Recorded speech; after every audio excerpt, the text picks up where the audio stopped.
Сегодня презентовали книгу Ральфа Лейтона «В Туву пан или пропал». Английская версия вышла в 1991 году. К столетию республики вышел ее перевод на тувинский и русский языки. Два американских путешественника мечтают побывать в загадочной Тану-Тува.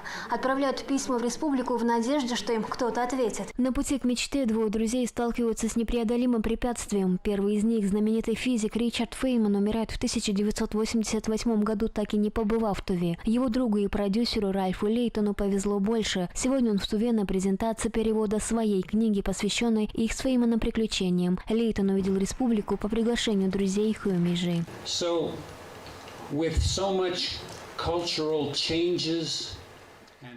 Учитывая большое количество изменений с прошлого столетия, в частности с буддизмом и традиционной культурой, это поистине чудо, что Хаомей сохранился. На презентации книги собрались представители культурной сферы Тувы, близкие и друзья Лейтона. Мы думаем, что она будет иметь долгую жизнь и сослужит примером дружбы народов и тому, как люди, стремясь к своей мечте, остаются такими же удивительными, сильными и еще больше узнают и себя, и мир. В день Хаомея писателю Ральфу Лейтону исполняют тувинское горловое пение.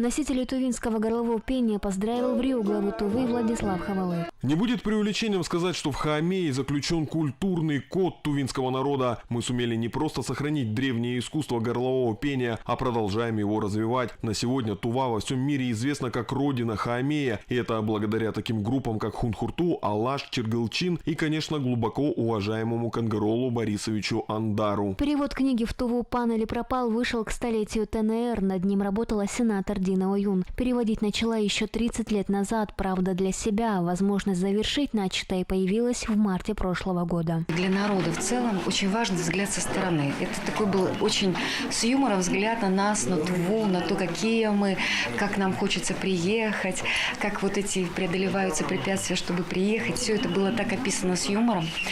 Я помню, что когда я читала, я очень долго хохотала. Мне очень хотелось, чтобы мои земляки ее прочли. Тираж 1000 экземпляров. Выпуск книги подготовило Тувинское книжное издательство. Далума Ондарки, Жик Байкара, Вести ТВ.